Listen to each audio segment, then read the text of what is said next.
അലൈക്കും വറഹ്മത്തുള്ളാഹി വബറകാതുഹു.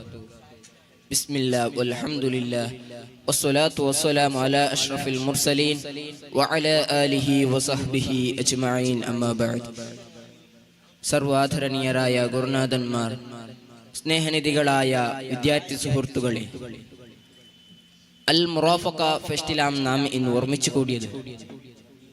ഞങ്ങളെല്ലാവരും ചർച്ച ചെയ്യേണ്ട ഒരു വിഷയം തന്നെയാണ് വൈജ്ഞാനിക നവോത്ഥാനം പൊന്നാനിൽ ഉത്ഭവിച്ചതും വികസിച്ചതും എന്ന വളരെ പ്രസക്തമായ വിഷയത്തെക്കുറിച്ചാണ്. പ്രിയമുള്ളവരെ, നമുക്കറിയാം, ഹബീബായ നബി സല്ലല്ലാഹു അലൈഹി വസല്ലമ തങ്ങൾ ഹജ്ജത്തുൽ വദായിൽ സ്വഹാബത്തിനോട് പ്രബോധന ദൗത്യത്തിന്റെ അനിവാര്യതയെക്കുറിച്ച് പറഞ്ഞപ്പോൾ ഹബീബായ നബി സല്ലല്ലാഹു അലൈഹി വസല്ലമ തങ്ങളുടെ വാക്കുകൾ സസൂക്ഷ്മം ശ്രവിച്ചുകൊണ്ട് പ്രബോധനത്തിന്റെ പ്രാധാന്യം കൃത്യമായി നെഞ്ചിലേറ്റുകൊണ്ടു ലക്ഷക്കണക്കിൽ വരുന്ന സ്വഹാബകളിൽ നിന്ന് ഭൂരിപക്ഷവും മാമലകളും താണ്ടി ലോകത്തിന്റെ വിവിധ രാജ്യങ്ങളിലേക്ക് ദഅവത്ത് എന്ന മഹാലക്ഷ്യം വെച്ചുകൊണ്ട് സഞ്ചരിക്കുകയുണ്ടായി. അങ്ങനെ ലോകത്തിന്റെ വിവിധ രാജ്യങ്ങളിലേക്ക് ഹബീബായ നബി സല്ലല്ലാഹു അലൈഹി വസല്ലമ തങ്ങളുടെ അനുചരർ കടന്നു പോവുകയും അവിടെ മഹത്തായ പ്രബോധന പ്രവർത്തനങ്ങളും നിരതരാവുകയും ചെയ്തു.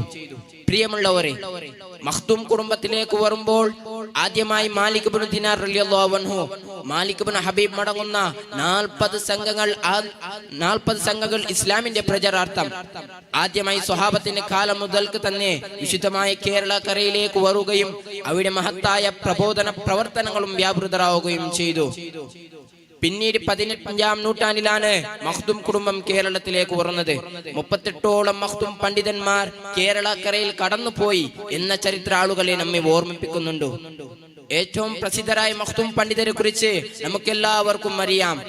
ഷെയ്ഖ് സൈനുദ്ദീൻ മഖ്ദൂം റളിയല്ലാഹു ഒന്നാമനും അതേപോലെ രണ്ടാമനുമായ ഷെയ്ഖ് സൈനുദ്ദീൻ മഖ്ദൂം തങ്ങളുടെ പ്രിയപ്പെട്ട പേരമകനായ ഷെയ്ഖ് സൈനുദ്ദീൻ മഖ്ദൂം സ്വഗീർമാന് ഏറ്റവും പ്രശസ്തരായ മഖ്ദൂം പണ്ഡിതന്മാർ.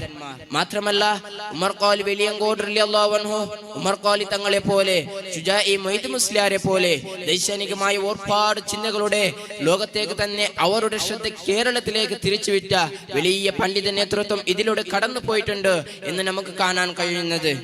ഷെയ്ഖ് സൈനുദ്ദീൻ മഖ്ദൂം റളിയല്ലാഹു ഒന്നാമന്റെ അദ്കയും അതേപോലെ അൽഫിയത്ത് ഇബ്നു മാലിക്കിന്റെ ശറവും അടങ്ങുന്ന വിശുദ്ധമായ ഒരുപാട് ഗ്രന്ഥങ്ങളുടെ ലോകത്തേക്ക് തന്നെ ശ്രദ്ധ നേടാൻ മഹാനവർക്ക് കഴിഞ്ഞു. മാത്രമല്ല, കേരളത്തിൽ നിന്ന് ആദ്യമായി വിദേശ പഠനത്തിന് വേണ്ടി പോയത് ഷെയ്ഖ് സൈനുദ്ദീൻ മഖ്ദൂം റളിയല്ലാഹു ഒന്നാമനാണ്. ഇങ്ങനെ ഒന്നടങ്ങുന്ന ഇങ്ങനെ നിരവധി ഗ്രന്ഥങ്ങളുടെയും മഖ്ദൂം സിലബസ് എന്ന തസവുഫിനെ വളരെ പ്രാധാന്യം നൽകുന്ന, യഥാർത്ഥമായി ഒരു വിദ്യാർത്ഥിയുടെ ലക്ഷ്യം സാർത്ഥകമാകുന്നത് അത് തസവുഫിലൂടെ മാത്രമാണ് എന്ന് തിരിച്ചറിഞ്ഞ മഖ്ദൂം സിലബസിലൂടെ കേരളത്തിലെ വൈജ്ഞാനിക നവോത്ഥാനം സാധ്യമാകാൻ മഖ്ദൂം കുടുംബങ്ങൾക്ക് കഴിഞ്ഞു.